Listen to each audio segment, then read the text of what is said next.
Hello friends, आपल्या सर्वांची आवडती मालिका पाठ राखीन या मालिकेच्या आजच्या सोमवार 15 जूनच्या एपिसोडमध्ये एकानंतर एक धमाकेदार ट्विस्ट आले आहेत.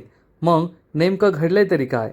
तर फ्रेंड्स, आजच्या एपिसोडमध्ये चक्क पैशांचा पाऊस पडला आणि त्यानंतर या तृप्तीचा असा अपमान झाला. घरातील प्रत्येकाने तृप्तीची चांगली जिरवली, तृप्तीला चांगलेच टोमणे मारले. त्यामुळे तृप्तीने स्वतःच्याच कुटुंबाचा बदला घ्यायचं ठरवलंय, भाग्याचं लग्न मोडायचं ठरवलंय. पण तिला काही मेहनत करण्याची गरज नाहीये, कारण भाग्याचं ज्या घरात लग्न जमलंय ते आहेत लालची आणि त्यांनी चक्क 10 तोळे सोनं, गाडी, AC, फ्रीज, ओव्हन अशा हजारो वस्तू हुंडा म्हणून मागितल्या आहेत. आणि एवढा पैसा देणं हे काही आपल्या वैद्यबुवांना शक्य नाहीये, त्यामुळे हे लग्न मोडणारच आहे. मग हे सगळं नेमकं घडलं तरी कसं, हे जाणून घेण्यासाठी हा व्हिडिओ शेवटपर्यंत नक्की पहा. फ्रेंड्स, आजच्या एपिसोडच्या सुरुवातीलाच भाग्याच्या पाहण्याचा कार्यक्रम सुरू असतो. सगळे एकमेकांशी मस्त गप्पा मारत असतात आणि त्याच वेळेस तृप्ती ही गुपचूप घराबाहेर जाण्याचा प्रयत्न करत असताना तिचा पाय पायात गुंततो आणि तिच्या हातातील पिशवी ही जोरात हवेत उंच फेकली जाते. तृप्ती तर खाली पडते, पण तिच्या हातात असलेली पिशवी आणि त्याच्यातील लाखो रुपये हवेत उडतात आणि चक्क वैद्यबुवांच्या घरी पैशांचा पाऊस पडतो. पैशांचा पाऊस हे आपण फक्त गोष्टीत ऐकलंय, पण तो खरोखर पाहायला मिळतो. 500च्या नोटांचा अक्षरशः खच पडलेला असतो. घरातील सगळ्यांना जबर धक्का बसतो. भाग्या, मुलाचे वडील, गुरुजी, मुलाची आई, वैद्यबुवा, चारू, आजी, प्राजक्ता, कौस्तुभ, कोणाचाच विश्वास बसत नाही की तृप्तीने चक्क घरात पैशांचा पाऊस पाडलाय. एवढे पैसे पाहून या मुलाच्या आईवडिलांचे डोळेच पांढरे होतात. मुलाची आई ही हातात 2-4 नोटा घेते आणि म्हणते, एवढे पैसे? आणि मग वैद्यबुवा, कौस्तुभ सगळ्या पैशांची जुळवाजुळव करू लागतात. सगळे पैसे उचलू लागतात. मुलाच्या आईच्या हातामध्ये काही नोटा असतात. कोणाचं लक्ष नाहीये असं पाहून गुपचूप ती पैशांची घडी घालते आणि या मुलाच्या खिशात पैसे ठेवून देते. हा मुलगा चांगलाच घाबरतो, पण कोणाचं लक्ष नसतं, कुणी काही पाहिलेलं नसतं आणि भाग्याला कळतच नाही हे सगळं काय होतं आहे. मुलाची आई गुरुजींना म्हणते, गुरुजी, तुम्ही म्हटलं ते खरं आहे, पार्टी चांगलीच मालदार दिसतीये. आम्हाला वाटलं होतं त्यापेक्षा जास्त पैसे आहे त्यांच्याकडे. गुरुजींना तेच हवं असतं, त्यामुळे गुरुजीसुद्धा खूप खुश होतात. चारू तृप्तीकडे रागारागाने पाहते. तृप्तीच्या डोळ्यात पाणी आलेलं असतं. आपला सगळा प्लॅन फ्लॉप झाला, त्यामुळे तृप्ती खूप चिडते. आणि मग वैद्यबुवा सगळे पैसे गोळा करतात. हे पैसे पिशवीत ठेवतात आणि मुलाच्या आईवडिलांना सांगतात, माफ करा, नाही म्हणजे माझ्या सुनेला पैसे बँकेत जमा करायला जायचं होतं, पण घाईघाईत ती पडली आणि पैसे असे उधळले गेले. आपण आपला कार्यक्रम सुरू करूया ना. तेवढ्यात तृप्ती म्हणते, हो खरंय, मी पैसे जमा करायला चालले होते बँकेत, तेच पैसे होते हे. तृप्तीच्या डोळ्यात पाणी आलेलं असतं. कर्जमुक्त होण्याचा सगळ्यात मोठा चान्स मिस झाला म्हणून ती खूप दुःखी असते. पण मुलाच्या आईवडिलांना हे काही खरं वाटत नाही. चारू म्हणते, तुम्ही बसा ना, बसा सगळे. आणि वहिनी, तुम्ही तर भाग्याशी काही बोललाच नाही. मुलाची आई म्हणते, हो. आणि आता भाग्याशी काय बोलायचं? तर चारूची आई म्हणते, असं कसं? तुम्हाला काय वाटेल ते विचारा. आमची भाग्या खूप गुणाची बरं का, तुमच्या सगळ्या प्रश्नांची उत्तरं देईल. प्राजक्ता ही पाहत असते की भाग्याची होणारी सासू नेमकी कोण आहे, पण तिला काही तिचा चेहरा दिसत नाही. आणि भाग्याची होणारी सासू म्हणते, आता जुना जमाना राहिला नाही, ही चालून दाखव, बोलून दाखव, तुला काय येतं, काय येत नाही. आजकालच्या मुलींना सगळंच येतं, त्यामुळे आता आपण डायरेक्ट लग्नाची बोलणीच करूया. प्राजक्ता विचार करते, यांचा चेहरा तर दिसत नाहीये, पण आवाज मात्र कुठेतरी ऐकल्यासारखा वाटतोय. प्राजक्ताने आत्ताच या बाईचा आवाज बस स्टँडवर ऐकला होता, पण हीच ती बाई आहे हे तिच्या लक्षात येत नाही. गुरुजी म्हणतात, तर चला मग आता पुढे काय होईल ते सगळं सांगून टाका. तुम्हाला मुलगी पसंत असेल तर सांगून टाका. आणि मग मुलाची आई सांगते, वहिनी, आम्हाला तुमची भाग्या खूप पसंत आहे. हे ऐकून चारूला आनंद होतो. घरातील सगळे खुश होतात. प्राजक्तासुद्धा खूप खुश होते. तर भाग्याचा विश्वासच बसत नाही की मला चक्क पसंती मिळाली आहे, मला होकार मिळाला आहे. घरातील सगळ्यांना आनंद झालेला असतो. आणि आजी म्हणते, अरे वा वा वा भाग्या, तुझं लग्न जमलं, खूप खूप अभिनंदन.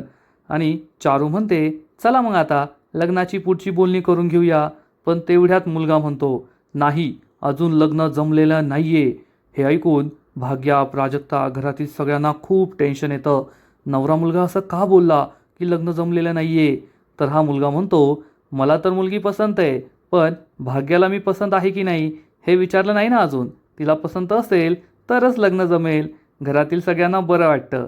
मुलाची आई विचारते, काय गं भाग्या, आवडला का तुला आमचा रोहन? आणि भाग्या होकार देते. घरातील सगळे खूप खुश होतात. आता मुलाचा आणि मुलीचा होकार म्हणजे लग्नच जमलंच. मुलाचे आईवडील तर सगळ्यात जास्त खुश असतात. तृप्तीने पैशांचा पाऊस पाडलाय, त्यामुळे त्यांचे डोळे दिपून गेलेले असतात. गुरुजी सांगतात, आता मुलाला मुलगी पसंत आहे, मुलीला मुलगा पसंत आहे, म्हणजे हे लग्न जमलंय. आता पुढची बोलणी करून घेऊया. प्राजक्ता खूप खुश होते.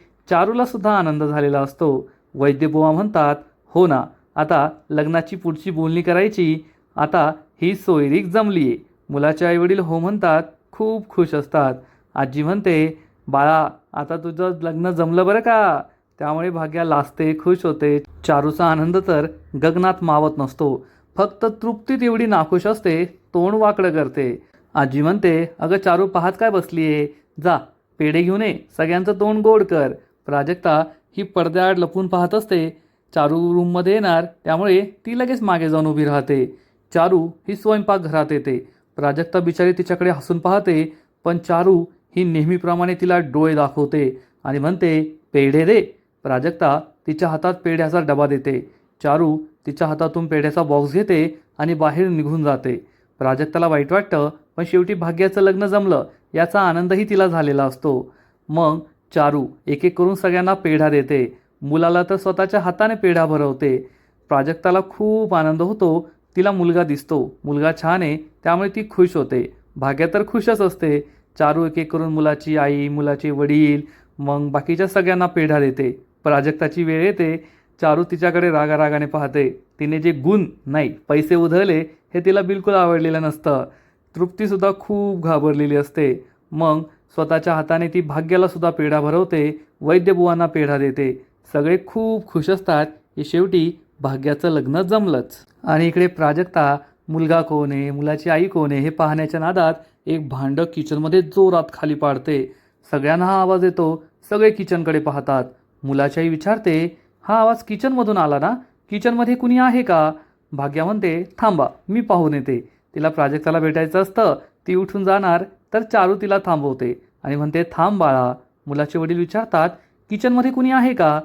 तर चारू सांगते, नाही हो, ती मांजर नेहमी येते ना, ती मांजर असेल. सगळ्यांना ही गोष्ट पटते. मग मुलाची आई म्हणते, चला मग, आता यापुढे ज्या काही गोष्टी असतील आम्ही त्या गुरुजींना सांगू आणि मग गुरुजी तुम्हाला सांगतील. सगळेजण होकार देतात. मग मुलाचे आईवडील, मुलगा जात असतो, तर चारू भाग्याला त्यांचा नमस्कार करायला सांगते.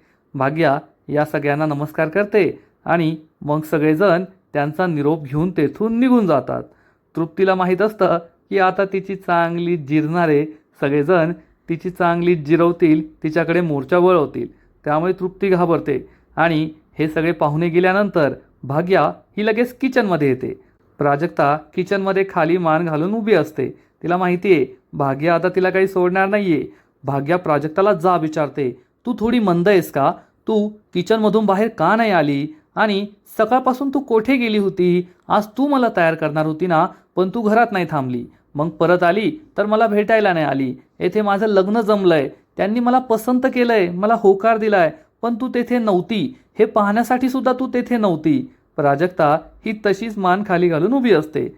भाग्या विचारते, काय झाले प्राजक्ता? मला उत्तर हवंय. आणि ती प्राजक्ताला असं टर्न करते, तर प्राजक्ताच्या टॉपवर पाणी सांडलेलं असतं.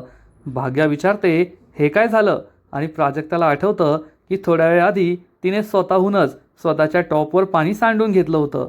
कारण तिला कारण देता यावं भाग्याला. भाग्याला तर ती काही खरं सांगू शकत नाही की मामीने मला मुलावाल्यांच्या समोर यायला नकार दिला होता. त्यामुळे ती असं नाटक करते, असा बहाणा बनवते आणि स्वतःच्या टॉपवर पाणी सांडते. प्राजक्ता म्हणते, अगं काय करू, माझा टॉप भिजला होता आणि असं भिजलेला टॉप घेऊन सगळ्यांसमोर येऊ का? कसं वाटलं असतं ते, म्हणून मी बाहेर नाही आले. नाहीतर मी असं कधी करेल का? तुला तर माहिती आहे मला किती हौस आहे या सगळ्याची. भाग्या म्हणते, आली असती तर काय झालं असतं? त्यांना फक्त एवढंच वाटलं असतं की तू वेंधळी आहे. तर प्राजक्ता म्हणते, वा रे वा, माझ्या होणाऱ्या जिजूंसमोर मी असं येऊ का? मी असं कधीच नाही येणार. ते सोड, भाग्याचं लग्न जमलंय, अभिनंदन असं म्हणून प्राजक्ता भाग्याला गोल गोल गोल फिरवते.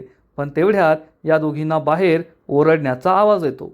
या दोघी बाहेर येतात तर घरातील सगळ्यांनी या तृप्तीला घेरून ठेवलेलं असतं आणि चारू ही तृप्तीला जाब विचारते, अगं तुला काही वाटतं की नाही, पाहुण्यांसमोर तू पैसे उधळलेस, काही लाज लज्जा आहे की नाही तुला? एवढे पैसे तू कसे उधळू शकतेस तृप्ती? मला हे बिलकुल आवडलेलं नाहीये आणि जर तुझ्यामुळे भाग्याच्या लग्नात काही प्रॉब्लेम आला ना तर मी तुला सोडणार नाही, एवढं लक्षात ठेव. तर तृप्ती म्हणते, जमलंय ना आता लग्न, मग एवढं बोलण्याची काय गरज आहे? चारू चिडून म्हणते, एवढं बोलण्याची काय गरज आहे? अगं बेशरम, तुला काही लाज वगैरे वाटते की नाही? तू काय केलंस तुला माहिती आहे की नाही? तेवढ्यात वैद्यबुवा म्हणतात, चारू तू थांब, आणि ते तृप्तीला जाब विचारतात, तृप्ती मला तुझ्याशी महत्त्वाचं बोलायचं आहे. एवढे पैसे तुझ्याकडून कोठून आले? तृप्ती खूप घाबरते. आजी विचारते, हो सांग ना, एवढे पैसे तुझ्याकडून कोठून आले? आणि तुझ्याकडे एवढे पैसे असणं शक्य नाही आहे. तर तृप्ती सांगते, ते माझे पैसे, माझ्या माहेरचे पैसे. माझ्या माहेरच्यांना तीर्थयात्रेला जायचं आहे, त्याच्या तिकिटाचं बुकिंग करायला मला जायचं होतं. चारू विचारते, तुझ्या माहेरचे पैसे? आणि घरात भाग्याच्या बघण्याचा कार्यक्रम सुरू असताना तुला तीर्थयात्रेची तिकीटं काढायला जायची होती, काही पटेल असं तर बोल. तर वैद्यबुवा म्हणतात, तृप्ती तुला शेवटची संधी देतोय, खरं खरं सांग, हे पैसे कोठून आले? हे पैसे कोणाचे आहेत? तृप्ती सांगते, बाबा मी खरंच बोलतीये, हे पैसे माझ्या आईवडिलांचे आहेत. त्यांनी मला तीर्थयात्रेचं तिकीट काढण्यासाठी दिले होते, मी त्यासाठीच चालले होते. तर आजी म्हणते, तृप्ती खोटं का बोलतेस? तू तर मला म्हणाली होतीस की तू ब्लाऊज ऑल्टर करायला चालली आहेस आणि आता तीर्थयात्रेचं तिकीट काढायला चालली आहेस सांगतेस, खोटं बोलू नको. आजी म्हणते, ए कौस्तुभ, तूच पहा, तुझ्या बायकोचं काय चाललंय ना, हे मला काही कळतच नाहीये.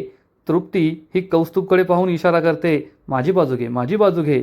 कौस्तुभ चिडून म्हणतो, या तृप्तीचं काय चाललंय ना मला माहीत नाहीये, हे पैसे कोणाचे आहेत काय आहेत याबद्दल मला काहीच अंदाज नाहीये. तृप्ती कौस्तुभकडे रागाने पाहते आणि मग वैद्यबुवा सांगतात, मला माहिती आहे ना हे पैसे कोणाचे आहेत? हे पैसे आहेत प्राजूचे. हे ऐकून घरातील सगळ्यांना जबर धक्काच बसतो. तृप्ती ही लगेच चोराच्या उलट्या बोंब हाणू लागते. प्राजूचे? हे काय बोलताय तुम्ही? बाबा, प्राजूचे पैसे कसे असतील? म्हणजे तुम्ही माझ्यावर आरोप लावताय, मी चोरी केली असं म्हणताय?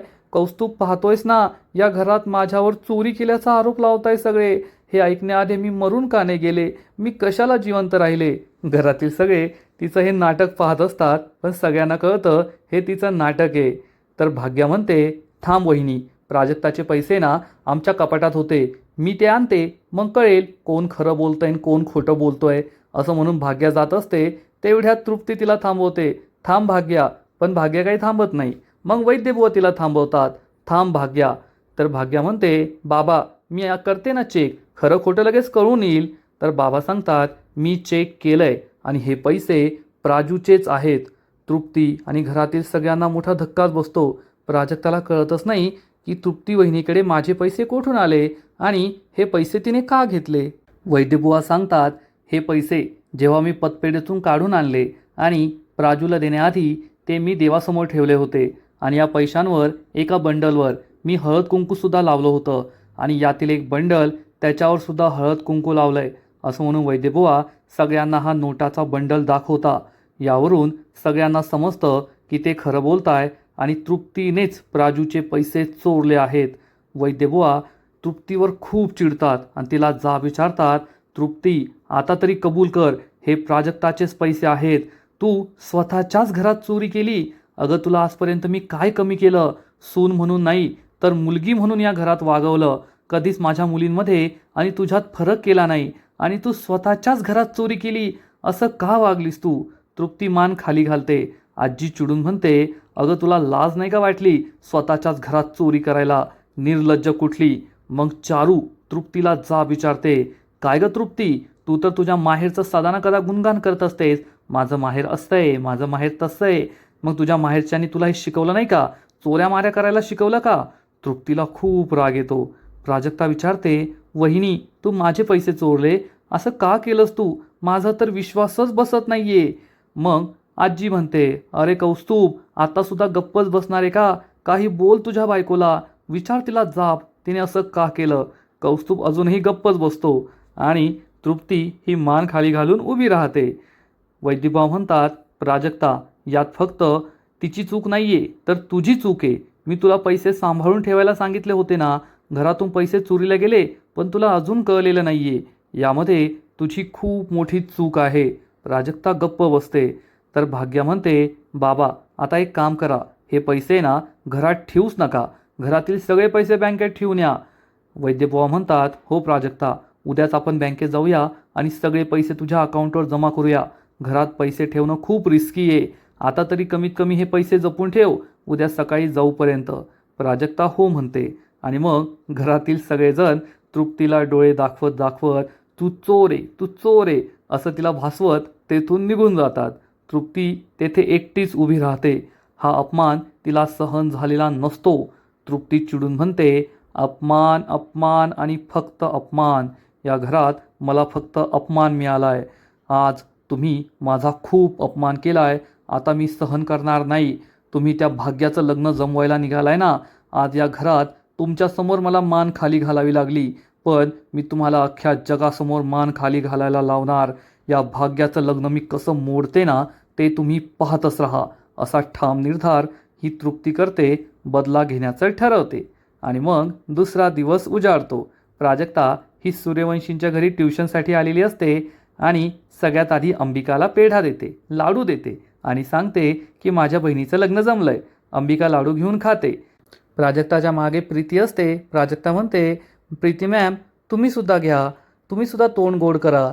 तर प्रीती मास दाखवते आणि म्हणते, यू आम्ही सूर्यवंशी आहोत, सूर्यवंशी. सूर्यवंशी असलं तसलं बाहेरचं खात नाही आणि तुमच्या घरी तर हे कसं पण बनवत असतील ना, त्यामुळे मला नको आहे. सूर्यवंशींचा एक क्लास आहे आणि सूर्यवंशी असं कोणाच्याही हातचं कोणाच्याही घरचं खात नाही. प्राजक्ताला खूप वाईट वाटतं, अंबिकाला सुद्धा वाईट वाटतं. तेवढ्यात समर आणि समायरा तेथे येतात आणि म्हणतात, आम्हाला पण लाडू दे, आम्हाला पण लाडू दे. प्राजक्ता त्यांना लाडू देणार इतक्यात प्रीती या दोघांवर चिडते आणि म्हणते, समर, समायरा हे काय करताय तुम्ही? आपण सूर्यवंशी आहोत आणि आपण असं काहीही घाणेरडं खात नाही, त्यामुळे तुम्हाला लाडू वगैरे मिळणार नाहीत. प्राजक्ता खूप दुःखी होते, पण ही मुलं अंबिकाकडे हट्ट करतात, आजी आम्हाला सुद्धा लाडू पाहिजे. आजी म्हणते, हो तुम्हाला पण मिळतील. प्राजक्ता या मुलांना सांगते, तुम्हाला लाडू हवेत ना, तुम्हाला लाडू मिळतील, पण आजचा होमवर्क केल्यावर. समायरा विचारते, पिंकी प्रॉमिस ना? तर प्राजक्ता म्हणते, हो पिंकी प्रॉमिस.